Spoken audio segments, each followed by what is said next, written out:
Hello, everybody. This is Ava Vanderstarren. I'm doing a live today with Danielle Burmel, and we're going to be talking about mental health. So we're just going to get her joined into the call here and then get going. I see a couple people have joined. Hi, guys. How's everybody doing? Hey, Kate. Blossom living with POI. Hi. How's it going? Good to see you guys. All right. So Danielle's joined. Let me just get her added on the call. All right. I think, Danielle, you should be seeing a request, hopefully. Yay. Okay. Hi. Hi. Hey. How's Hey. it going? Good. How are you? Good. Actually, I'd be lying if I said good. I had have a bit of a rough night last night. I guess we're going to get into that. Yeah. Good to see you though. Good to see you too. Yeah, I was just saying that we're going to be talking about mental health today. So my name's Ava Vanderstarren, and this is my friend Danielle. You want to introduce yourself? Hello, everyone. I'm Danielle. I'm a mom of two. I'm so happy to be here today. I hope you guys are all doing well. Yeah, so we're just going to be talking a little bit about mental health. We're both going to share our stories, chat a little bit about some things that we want to share, and maybe share some tips with people about some things that we do. Well, do you want me to just jump right into it and get started with some stuff? Yeah, sure. Okay. So today we're going to talk a little bit about mental health, and we're also just going to go through some stuff. It's not easy to talk about these things, and it's all a work in progress. Nobody's mental health is perfect ever, like all the time, I have to say.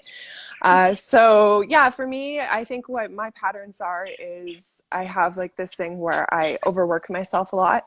I'll get to it's kind of like being a workaholic, I guess I could say, but like my whole life I've worked myself to the point of burnouts and breakdowns. And so I'll get to the point where I will be totally overwhelmed and completely overworked, and then I'll have a huge breakdown. So that's what my pattern is. And that's happened to me like pretty much my whole life as long as I can remember. Like even in grade 6, it was happening to me. Like I would just work myself until sickness.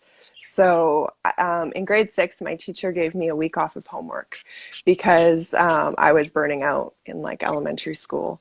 So this is something that's happened pretty much my whole life as long as I can remember. And like, I think I have to say, like, working is and having a good work ethic is a good thing. Like, a lot of people think of that as a positive quality, right? But when it comes to the point of hurting your health, then it's something that needs to be addressed.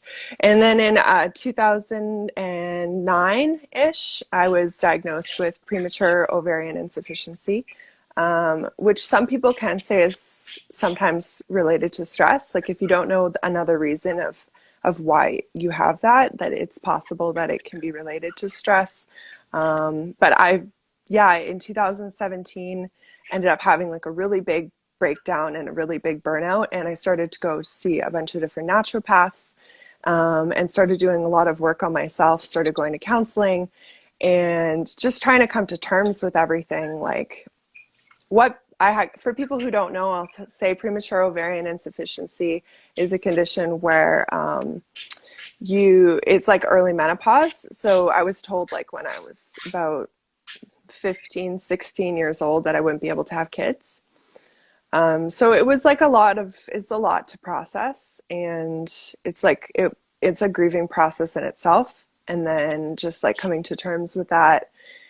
And I think like I would just continually just throw myself into work, like just throw myself into work and just pretend like everything's okay. Just work as hard as you can. When you're achieving your goals, like it's like, oh, like you must be doing well because look at you're getting this goal, you're getting that goal, you're doing that. But then like, behind the scenes you could be having like breakdowns, which I was having, and like I would just overwork myself to the point of exhaustion continuously until I would get sick, then have to take time off work and then start the cycle over again. So that's kind of like just like a little general overview. And then in 2017, someone really close to me passed away, my grandpa, and that side of the family is German, so we call him Opa. which would be Oma and Opa, and somebody that I grew up with that was part of my life every day. We saw them every day. Like we lived either really close to them or right beside them. And like until I moved away from my family's house to Vancouver to start going to film school, he was somebody that I was with every day, like a father figure. So when he died, it was really, really hard on me. And then at that time, I was like, I am running the charity Innocence Lost Foundation with Fascinate, and we were doing a concert. We still went ahead with the concert. We put on this like big fundraiser, and like my personal life was in a mess. Like it was really overwhelming, and I had a really big mental breakdown in 2017 when that happened, and I just had to just reevaluate a lot of stuff in my life. And yeah, and that's when I started going to counseling. Like I did a lot of counseling sessions at that point. But like 2018 and 2019 was basically filled with a lot of doctor's appointments. So there's like going to the doctor, going to my specialist, going for counseling, going to see a couple different naturopaths, doing like, and for me, it manifests in my body. Like right now, my voice is all choked up. Like my neck and my shoulders will get tense when I'm stressed and I'm talking about this kind of stuff. And so like, I was also going to chiropractor, massage therapy, acupuncture, energy healing on top of the counseling sessions and the other doctor's appointments. And so sometimes it's just a lot to deal with. So yeah, that's just what I wanted to share. I guess we should check and see who's joined and see if anybody has any questions. And I feel like I've been talking a lot, so I don't know. If there's anything you want to ask me, Danielle. The Blossom Living with POI said, thanks for sharing your POI story. Thanks. I really love your guys' account. Like I love your page, and I like really follow along with the stuff that she posts. So yeah, thank you. And I feel like it's just like, there's so much involved when you're sharing a story like that. It feels like it's just like the tip of the iceberg, but I really appreciate you watching and saying that. Thank you. Hey, Seashell. It's good seeing you on here. Ava, I just want to say, sharing your story is not easy. So thank you for sharing that. That is a hard story to take in. You've been through a lot. And Thanks. It's good to see from where you were to where you are now. How are you feeling nowadays, though? Like you just shared your story. How are you feeling like today? Well, like I feel like in 2018 and 2019, I worked through a lot of stuff, and there's still hard days sometimes, but in general, I'm feeling a lot better. But then like we talk about 2020 and like COVID and everything is happening, and like there's so much going on. So there's sometimes when I'll have hard days for sure. But overall, I was feeling like a lot better because something that was really amazing in 2020 is I got to go to Sierra Leone at the beginning of the year before COVID shut everything down. And that was really amazing. That was an amazing experience for me because I got to connect with so much family. And like I got to connect with our daughter Isa too. Like Fascinate, my partner, has a daughter and she's 18 and she lives in Guinea. So she calls me mom, like, and we talk all the time, and we're trying to bring her to Canada. So that's been something that's been like really like hopeful and something that I look forward to. And even through like all the COVID lockdowns and stuff, just like thinking about my family there and thinking about her helped me get through it a lot. And during lockdown, I had a lot more downtime too. So I felt like my life was a bit more balanced, especially at the beginning.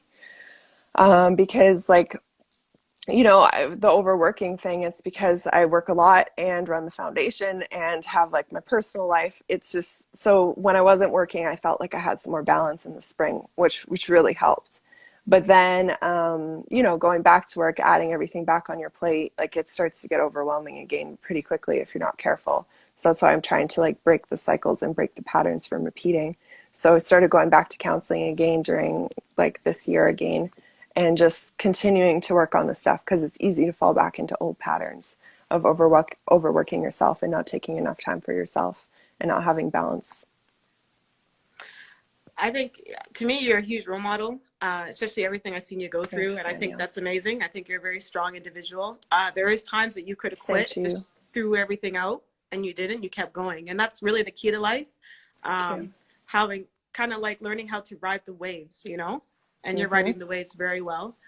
Thank you. I didn't know about like school and stuff. Even at school, you got very overwhelmed and very stressed. Did you ever feel like if you failed at something, you're letting yourself down? Yeah, I think like dug into this a lot in therapy, but I think what, the idea is like I think I tied like my value to my work ethic. So like if I was accomplishing things and achieving things, then I had more value as a person. Whereas like I couldn't just be like a great person just because, without doing anything, just as myself. I think I tied all of my value to like what I was achieving, what I was accomplishing, or like, oh, I've gotten this goal, I'm going on to the next goal. But yeah, it's just something that has happened like all through pretty much as far back as I can remember, since the time I was in definitely middle school. It started getting worse, high school, and my adolescent years. Wow, that's a lot. That's a lot. That's crazy. Like how you went through that just being so young all the way to now.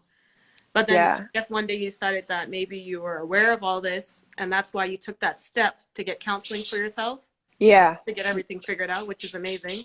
Yeah, and it's like like when I'm journaling, like if you go back and you read journals, like it's pretty crazy because you can start to see your patterns. And I know my pattern is that I would work until burnout, and then I would burn out and have a huge crash and a big breakdown, and then I would like pull myself together again and then start again It's on the like a next cycle. It's like mountain. the same Yeah, cycle you're the going same through, right? cycle my whole life. Yeah. And it's like, like because then once you spend some time resting and recovering, then you're like, oh, I feel great. I'm ready to get back at it. And then you just work and work and work again until the point where you have another burnout. But it's like learning the signals and the signs before it happens so that I can try to prevent it before it happens now, And you that's, know? yeah. So like, and that's still hard because sometimes there's always something else to do, and you're a mom, and we're going to get into your story in a moment, and like I think I know that you feel the same. Like it's hard to rest sometimes. There's so much stuff going on all the time. There's always so much that needs to be done, and sometimes it can be hard to just learn to let it go and that things can wait, and it doesn't all have to be done today.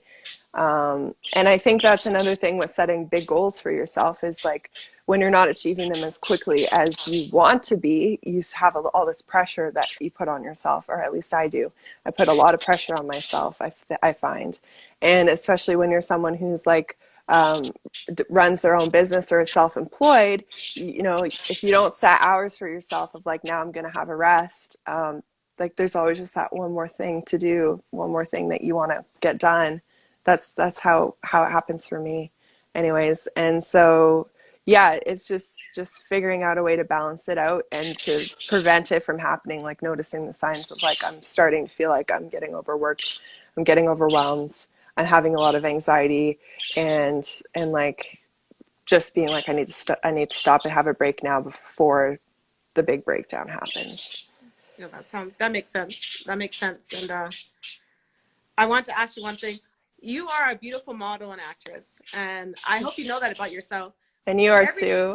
every Because time you how walk that runway and every time you get in front of that camera, how does it make you feel? Like, is that something that relieves some stress out of your body, or how does modeling and acting make you feel when you're in the spotlight like that?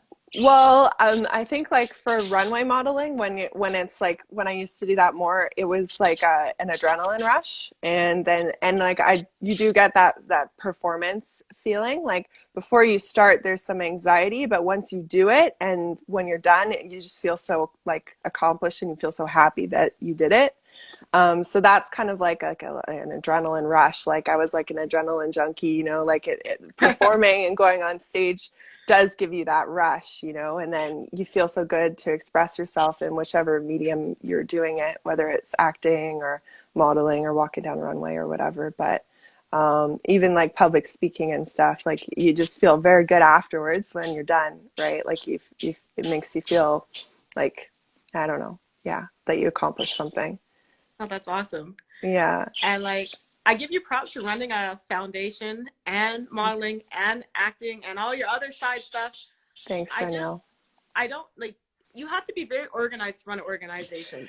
And how do you, I don't even know how you get everything done in a day. If you have like a notepad, like today I'm gonna, like if you have, hey Manine, great to see you on here, girl. If you have like an event that you're planning, how do you actually get yourself into the zone? Like you have to, you know, you're selling tickets, you know, you're raising money. You have to go pick up, you know, gifts from people that you're auctioning off. Like, how do you sort all this sort of stuff out? Yeah, it can be a lot. It can definitely be a lot. Well, like I think the organizational stuff, like I got that from my mom. My mom's a very organized person, and it's like all about the to-do lists. Like I swear that if like I make so many to-do lists and I can actually get a little bit obsessive with it. And that can also be my downfall, right? Is like if I don't have everything written down on a to-do list, it's hard for my brain to rest. And so I'll keep thinking about it and thinking about it and thinking about it. But yeah, like planning events and stuff, I've taken a bit of a step back from that, and especially with COVID. But in the last few years too, it was just because it was too much to also add on my plate. And so the thing was like just making sure that the whole team is involved and wanting to put in that much work, because it is a lot of work. So it's too much work for one person to take on. You have to have like a group of people that are going to be doing it together, because otherwise the burnout rate is just so that much faster. But I always, like if I had an event that I was planning, I always had at least one or two people that were like really involved in planning it with me, so that I tried to have as much help as possible. I think that's the only way to do it, honestly. Yeah. Good. I'm glad you got a team behind you that stands behind you. That's very important. Thanks. You always need help, and I'm Thank glad. you. I And love you've been involved a lot too over the years, so it's been really great, you yeah, it's know? been great. Yeah. I love helping just like you, so it feels good. Yeah, totally. And then there's just one more thing I wanted to touch on, which was grief. Like when Appa passed away, the grief that I went through was like, it was hard. It was really, really, really hard for a long time. Like probably like 6 months were pretty dark. Like I had like a lot of like down days and, you know, like a little bit of a depression, I would say at some points. But it was just, you know, getting through that is really, really hard. And the only way I got through that is just with like time and grieving, and it's hard, you know. And when someone close to you passes away, you have to give yourself that time to grieve, because, you know, now a couple years later, I can talk about him and smile, or think about him and smile, but there's still hard days. And so grief is like something that, you know, not to take lightly, because it's really can be really hard. And in the first little days, you might be like, oh, I'm feeling great. I'm feeling fine. I'm feeling okay. And then like all of a sudden it can catch up on you, and you can be like, no, actually, I'm not really doing okay. I'm grieving right now, you know? Yeah, that's very important to grieve. That's the only way to heal, is to grieve. Some people hold it in, and it's really bad. Not only does it damage your health, you have to let it out. And even if it takes 6 months, a year, some people a couple years, some people Long time. don't even get over it. But it's so important to grieve and express yourself. Yeah. Never let anyone tell you, you know, you should be tough and all this. We're not robots. We have feelings. Yeah. And it's okay. It's okay. Like you were in a dark place for 6 months, but you were going through something hard. And it takes a lot of courage to actually acknowledge that you're grieving and want to make a change. And, you know, you're going through a lot of pain and stuff. And I'm glad that you worked it out. You know, grieving can take 6 months to a year or years. Some people just don't get over what they're going through. And it's good to see you come out on top. Thank you. Yeah, it's so true. And like, no matter what, when someone close to you passes away, there's always going to be hard days, but like, hopefully it just over time slowly gets easier and easier a little bit by little bit, Exactly. you know? Yeah. But yeah, I feel like I've talked a lot already today, so I wanna talk about you. I want you to share your story, Danielle, because you have an amazing story and it's really inspirational. So yeah, I want to pass it over to you now and let you share. Well, thank you, Ava. No, I've always looked up to you. You've been like a huge role model for me. Like I said, I just find that you're very organized. You have a big heart. You're very caring. You're compassionate. You have a lot of amazing skills. And don't forget that about yourself. Thank you, Danielle. And I feel the same way about you. And I'm really happy that we're friends. You know, your friendship means a lot to me. Thank you. Yeah, Ava and I met randomly at a pageant. Yeah, which is that's true. kind of random. And now we're here. Yeah. Yeah, so I am, like I said, my name is Danielle. I am a stay-at-home mom to beautiful 4-year-old boy and a 19-month-old baby girl. My path kind of started, I do agree with Ava about working a lot. I used to work a lot, and I was always working 2-3 jobs. I didn't really check into myself during those times to see like if I was tired or not tired. I just knew I had to work. I was money hungry for whatever reason. I didn't like having debt. So I worked a lot. So usually, people were out clubbing and drinking and all that fun stuff. I was working, I don't know, I'd work a daytime job, a nighttime job. I don't know, it's just my work ethic. I like to work a lot. I don't know why. Anyways, I didn't realize how busy I was until I got pregnant with my son. During my son's pregnancy, it was very interesting. I experienced postpartum depression, but was in denial. I was in huge denial. I would go into my checkup appointments and be crying, and the doctor's like, I need to refer you to a counselor ASAP. I said, no, I'll be fine next week. Like I said, I did not understand postpartum depression during the pregnancy at all. This was all very new to me. So third trimester, I was crying every day. Everything's making me upset, very sensitive. And I thought, it's just a pregnancy, right? So the doctor did end up referring me quite urgently to a doctor and a counselor during the rest of my pregnancy, which I'm still in counseling today. So after I had my son, I was super depressed. I stared at my son. I didn't feel that love at first sight. I just felt like right away I was like some sort of made for him. Like right away I had to take care of him. Like, I'm a baby now. Okay. I had a very negative attitude towards my son when he was born. I look on back and obviously I regret that now. The story's going to get better. Okay, everyone. It's going to start off a little bit sad. Like I said, I did not know much about postpartum depression. I thought it was not like a real thing. I thought moms would just say that to get attention. That sounds really bad. I did not know.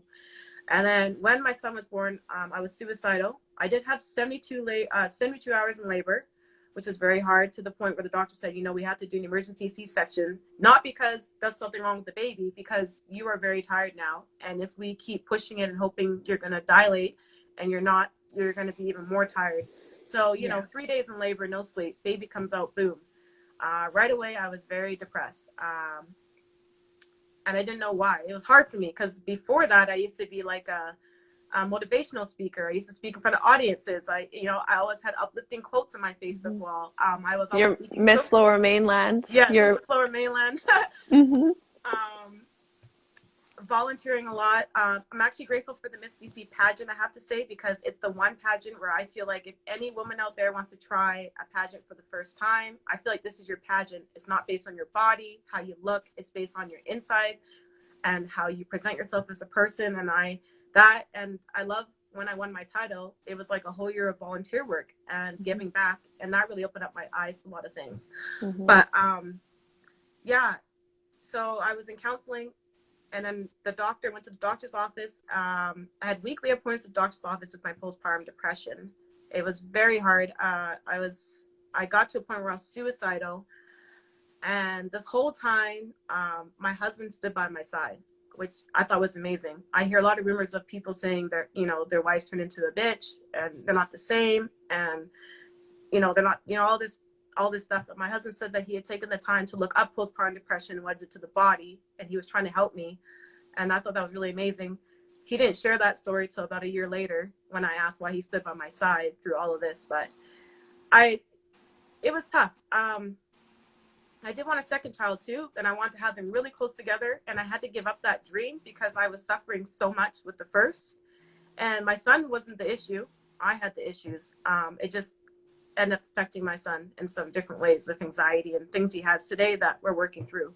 But yeah, it was a bit of a tough road. And as I went to counseling more and more, I was aware I had an issue, and then I wanted to work on my issues with postpartum. Now, postpartum depression is all hormonal. It's not like I came up and said, oh my God, I have postpartum depression. I want to be miserable the rest of my life. I want to cry every day when I get up, and I want to just be so negative. No, postpartum it's a hormonal imbalance that you don't really have a lot of control over. It's hard. It's like resetting your brain. It's like when your child's born and they just bloom into their own little human being. And I just felt it's hard to talk about, but I just felt my life was over for that time. And I didn't know what to do. My husband was working. I was on my own. I canceled a lot with friends because I was so I knew I was negative, so I wouldn't be around people. I didn't want people knowing I had postpartum depression. So I'd make a plan, cancel, make a plan, cancel. You know, the counselor's like, you need to get out and walk. I didn't want to get out and walk. Everything felt like such a chore. My son hated the car seat. So when he's crying and crying all the time, every time I'm in the car, he'd cry. Then one day I pulled over and I was crying because I was like, why are you crying? Why do you hate your car seat so much? You know, like I try to get him comfortable. I put padding in there. He had like a good car seat too. And he just hated the car seat. So that affected me a lot too. Like I just wasn't myself. And when I told my husband I wanted to give our child up for adoption, he was like, "Ooh, time out. You need some counseling." So like I was in counseling, postpartum group, weekly appointments with my doctor. This was the first year and a half of my life. All appointments. And I just thought I was going to be a horrible mom. I missed all my son's first year. I was in a zone. I didn't feel I loved him. There was no love at first sight. A year later, I was scared to ask. I said, why don't I feel a connection with my son? Why don't I love my son? He was in my stomach for 10 months, and that was really tough. And at the end of my son's pregnancy, someone rear-ended me, and it wasn't even my fault. I was parked, and I got hit, and I got rushed to the hospital because my son stopped moving. Now, my son was a very active boy during the pregnancy. He was always kicking in my stomach and moving every hour, and he stopped moving. So I had getting rushed to the hospital, and I was getting hooked up. So that added to my postpartum depression because the rest of the pregnancy, I was just like, is he alive? I don't feel a heartbeat, like just going crazy. But I came out of that area, you know, the car accident's done. I wasn't allowed to do any back treatment. So I had a messed up back during the rest of my pregnancy, not allowed treatment because I was third trimester. And then it just finally, when TK was like 6 months old, I was able to start some back treatment and my back started getting a bit better and better, doing physio and all that, but that's hard. And then with my second one, I did have a bit of depression, but I fought through it. I had a little bit of rough go, but I was like, I am not missing out on my baby girl's first year. I will not. I loved her the minute she came out. I've been pretty much standing on my feet since then. I have some bad moments, but then I'm having more good moments. So I'm kind of, now that I'm back kind of on my game, I kind of say, okay, I have a couple of bad days, but I'm having way more good days. Before, when I had my first child, every day was a bad day. It was very rare that I had a good day. And, you know, I was getting back on track and everything was getting good, counseling and all that. And then, you know, I was like, great, my son's going into he was in daycare. He hated daycare. Great. Now he's going to preschool. And I thought I had a little time to myself, to my daughter. Then my daughter, you know, she was in she was going to go to daycare, but we couldn't get her daycare. So I had to put my going back to work aside and becoming a stay-at-home mom full time, which I've been since the start. But I thought I could maybe get out and work a little bit, you know, and you know, bring in some money and just help out a bit with the household. But then COVID hit. And, you know, I have to say, no, I just have to say, I got everything was going back on track in my life. And I was finally, the doctor said, you need to get outside. I was starting to arrange play dates, starting to get back to normal, you know, getting into a routine, dropping my son to school, being more positive, you know, talking to great people like you all day. And then COVID hit. And then we went into a lockdown. Yeah. So I'm not going to sit here and say, I am grateful we're alive. We haven't got COVID. We're all safe and healthy. But wow, you know, going to the gym every day to, you know, dropping your kid off at school, packing lunches for them, going all day, and you having that time to yourself, you know, so you can read a book or, you know, just get back on track to just COVID hit, lockdown, we're just home. That was really hard. I was very miserable at the beginning of COVID. I was very, very miserable. I'm not going to sit here and sugarcoat anything. It was very tough the first few months. And also, like, just more laundry, because every time you go out, you know, they're saying, you know, when you get in from the house, take your clothes off. So the laundry goes up. I'm making all these meals because the school program was doing the meals at school. So I felt like I was doing dishes all day. I just had a really bad attitude. And I was in counseling too. You know, my counselor's trying to tell me, okay, well, you know, you gotta look at the positive. I didn't see any positive at the beginning. I just felt locked down in the house with my kids. Mm-hmm. And then, you know, a few months later, I was talking to my lovely neighbor next door, and she started teaching me how to bake. And then, so now I'm baking things from scratch. I'm making bread from scratch. I'm making dinner buns from scratch, hot dog buns, hamburger buns. You know, I'm making banana, everything that I am doing now. I swear, I would not have done it if COVID didn't hit, because I never had that time to do it. Mm-hmm. And now I'm kind of seeing a positive, spending more time with my kids, talking to them more, kind of getting on a nice routine, you know, doing more video calls with the family. And I'm actually, you know, my mom was yelling at me because I was in my pajamas all the time. And yeah, I know it's bad, but you know, what year can you say you got to stay in your pajamas all year? I've been enjoying my pajamas, but now I'm trying to get up and get dressed, you know, dress up to the grocery store, you know, with my mask on, you know, try to put the mask, match it with my outfit. Hey, I do that too. And I'm trying to do a positive on COVID, because I know it's been hard for people, and that's why we're kind of checking in today with each other, because I know it's been hard. Mm-hmm. And I am having more good days than bad days right now, but I'm finding it hard that when I hope the world's going to get back to normal. It has to at some point. How are we going to get back to normal? Because I'm telling you, for people who've been home this whole time, Mm-hmm. flying back out there full time isn't the answer. I feel like it just does more damage on our bodies. I get tired just going to the grocery store now. It's like my body's gone into lazy mode, but it's hard to say. It's weird. Yeah, but like maybe not lazy mode, but just like getting used to the feeling of not being overworked and overwhelmed all the time. Yeah. You know, because we our lifestyles were too fast before. And is You it know, okay to be that fast in life? It's like, is that how the government wants us? Like just working I don't to know, the but ground? it takes a toll on your body and it It takes a does. toll on your mental health for sure. Yeah, because you You don't get know? time to think. Mm-hmm.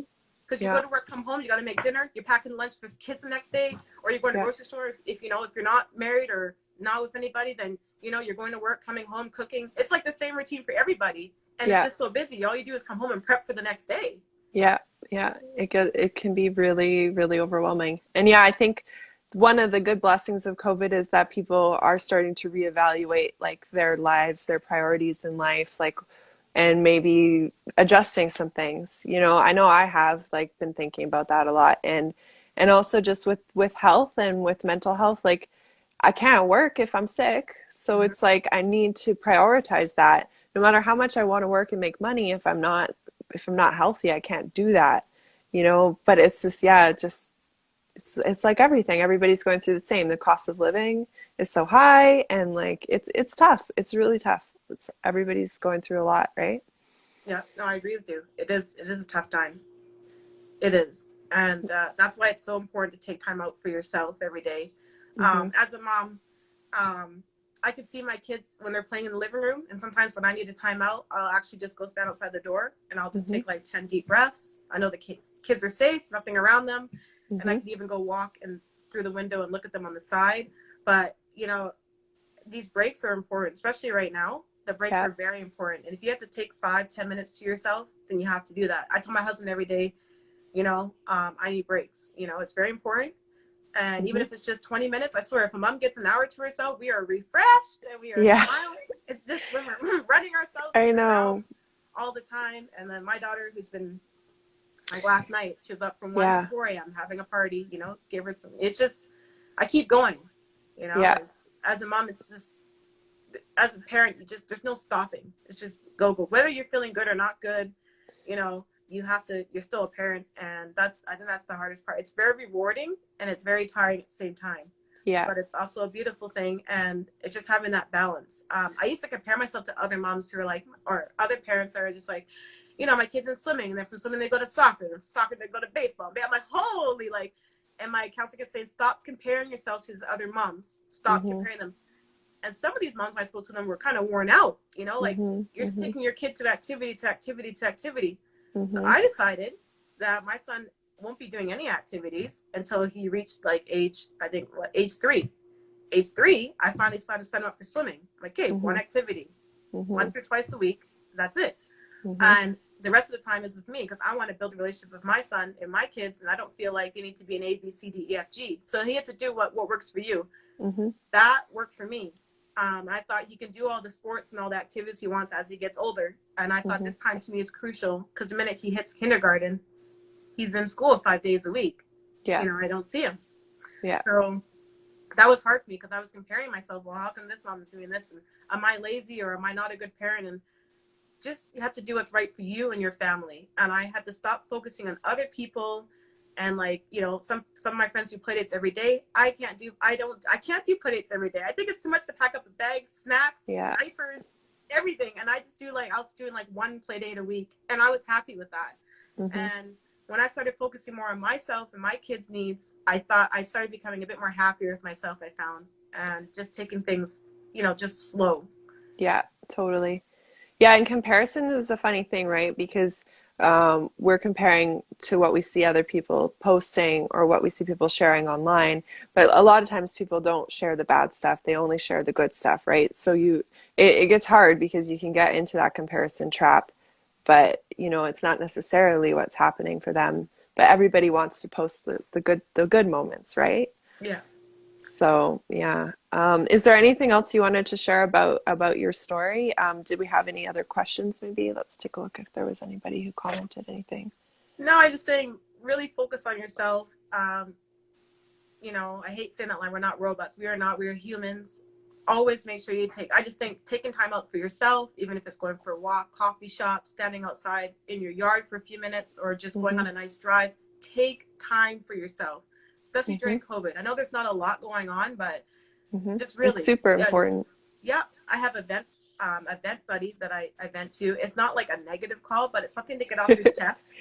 And sometimes it's just like, oh, it's been bugging me for a few days. I have that vent friend that you can talk to about anything, and then that's good. It just stays there. I think, just finding the little things that make you happy right now. That's really all we can do till things get back to normal. Yeah. And then also just making sure when we go back to normal, easing into it slowly, I feel. Yeah, exactly. Just finding that balance when we go back. I saw Lori comment that comparison is the thief of joy, which is so true. Hi, Lori. Amen. Thanks. Yeah. No, she's right. I know. I wish I planted it in my brain a long time ago, but yeah. I know. And then it's just like, you know, you start like we started going back to work, and then you just kind of like dive right back into it, and all of a sudden you're feeling burnt out again really quickly, you know, if you're not careful. And it's like, wait, I need to change those patterns. I don't want that to happen again. I don't want to start burning out again. But let's talk about some other tips and ways of what we do when we're having a bad day, or stuff that helps us feel better when our mental health isn't at its tip-top shape. Like we talked about going to counseling. That's something that both of us have done over the years, which is super helpful. And I recommend it to everybody. Like, take the stigma away from going to counseling. It's actually, you can go to counseling for so many different reasons. Counselors can help you with tons of different stuff. They can help you work through things. You can talk about problems. You can talk, like, it's hard to even, you know what I mean, right, Danielle? Like, it's an unlimited amount of stuff that you can work through with your counselor. We have a counselor for our business, and she's been amazing. She knows everything inside and out about what we should know about having a self-employed business and stuff that we didn't even know, which is great. That's great. I great. agree with you. They can help with so many different things. Yeah, totally. And then for me, I really like journaling. And for me, meditation actually did help a lot. When I wasn't doing my meditation, and for me, that's not even necessarily, oh, my mind is blank for 15 minutes, but it's 15 minutes where I've set aside that I'm not going to touch my phone. I'm by myself in a quiet space, not doing anything. And sometimes I'm listening to a guided meditation, which can just feel like a little spa day, like for 15 minutes, just a quick little, just check in with yourself, check in with your breathing, and just following along to some nice music and some nice talking, or just having some silence for even 15 minutes. If you do that every day and you make it a priority, it helps a lot. For me, it's helped a lot with my back pain, my stress levels, and just like with feeling overwhelmed. Now, like anytime I'm feeling overwhelmed, it's like, okay, take a deep breath. Maybe you need to go do a meditation. Whatever you're doing, can you take a 15-minute break and then come back to it? You know, and most of the time, yes, you can take a little break and then come back to something. And then working out has been really good. And I know with COVID, it's hard to go to the gym, but the online workouts have been really great. I like working out with a buddy. Like you can do a FaceTime call or a Zoom call or something, and then watch a YouTube video and work out together. And dancing or doing a workout like that has been a really good stress reliever, I think, too. So those are some of my tips. Do you have anything you want to add on there, Danielle? No, exercising is great, but it's sure hard with kids. It's so true. I know. I work out on and off, and I don't beat myself up anymore. Yeah. There's sometimes I'll do a 20-minute workout. It'll take me an hour and a half because my kids interrupt me so much. But you know what? Yeah. I worked out. Yeah, exactly. At least you did it, right? I don't beat myself up anymore because I feel like, at some point I will be working out again. But working out helps me a lot. I have taken a break till January. Yeah. Had some back issues, but yeah, working out is good. So I'm just doing walks right now. But I agree with you. That's good. Yeah. Talking to a friend who makes you laugh. I think that helps. Someone uplifting. Totally. Staying away from, negative people wherever you can. It might sound bad, but I have stopped watching the news because. No, I was just going to say news breaks are important. And actually, I stopped watching news because I feel like I'm home, I'm safe. Everything that whatever's being said right now, I'm home and I'm safe. So I feel everything that's going on, no difference from what I was doing in February. So I don't want to get hooked on the news, especially at nighttime before bed. I try to watch something uplifting or positive, or just watch a movie. The news has just been a no-no for me. It's like this whole year, like let's just put that out there again, 2020, there's so much stuff that happened in 2020. Like you can definitely get sucked into the news, and it's okay to like kind of know what's going on, but you don't need to be hooked into it 24/7. You don't need to be watching it all the time, and taking breaks from it is really healthy. Like to have that break, it's really important because there's too much going on and it can feel overwhelming really quickly. Yeah, even I had to stop my Facebook and Instagram sometimes. I'm not on it a lot because sometimes it's too overwhelming for me because especially when every second post is the news, I can't take that. I'm still healing from my postpartum. I'm still healing and getting back on a path. And sometimes that can really bring me down. So I'm just picking and choosing what I watch and don't watch. That's good. I'm reading more positive quotes. Like I don't have time my dad sends me a positive video every day about just mindset and keeping my mind positive. So it's like a 2-3 minute clip. I can handle that. Somebody sends me like an hour video. I'm like, I can't watch that. I can't even take a shower every day. Like, so and something you just said too about just not being so hard on yourself is super important. We're all doing the best that we can right now. Everybody's going through a lot. The world is going through a lot, and just try not to be so hard on yourself. If you make it through the day, then that's a success, right? Yep. And also don't beat yourselves up, everyone. If like you're, people are like, oh, you're too scared to do this. If you're someone who's staying home through the whole COVID, then that's what you have to do to feel safe. If you have a small bubble of friends, you feel safe with them, do what makes you feel safe, following the protocols, of course, and what they're saying. But, everyone has their own, I feel like, their own little corner right now, and just be comfortable with what you're doing. It's so true. Yeah. Yeah. And something I think that happened was to me, like I'll get burnt out when I'm checking in with people too much. Like if I'm, especially near the beginning when I had more time, I was checking in with a lot of people and seeing how they're doing, checking in with people. How are you doing? How are you doing? How are you doing? And answering a bunch of messages and stuff. But then I wasn't taking sorry, my little thing's falling down here.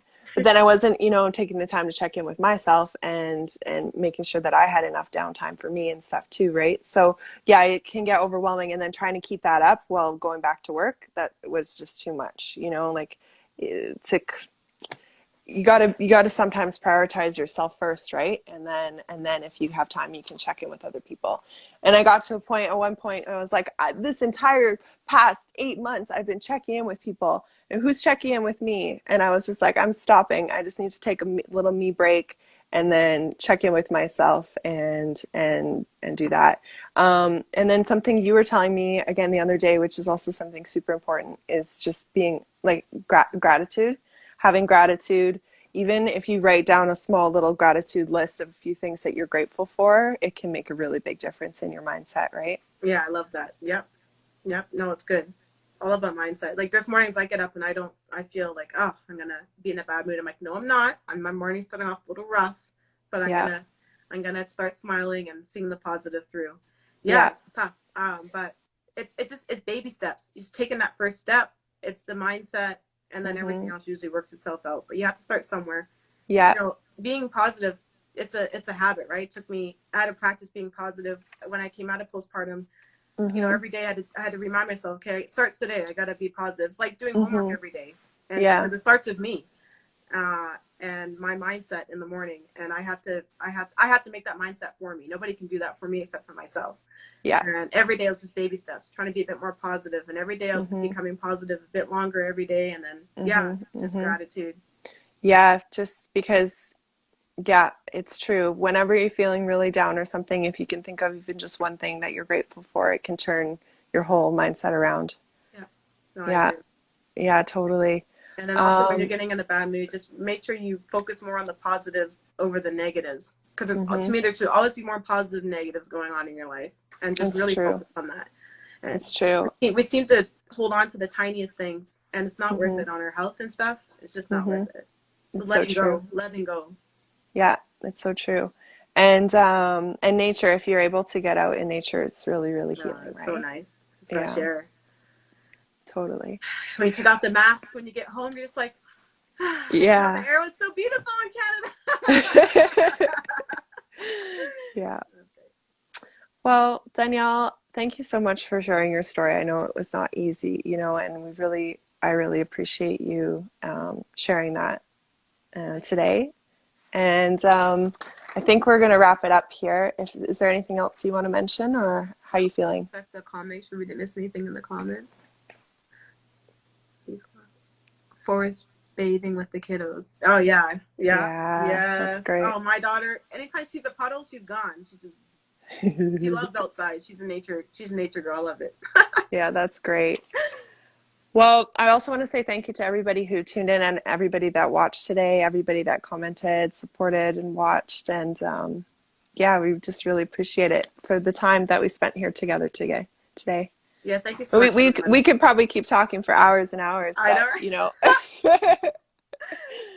Well, thank you. Thank you for joining us today. Ava, thank you so much for having me on here today. I really appreciate it. Every time I share my story, that I do I heal a bit more every time. So thank you. That's amazing. I'm really, really happy to hear that. Yeah. Well, I hope everybody has an amazing day. And just remember, if you're ever going through something, just send a message, reach out to someone, and it will get better.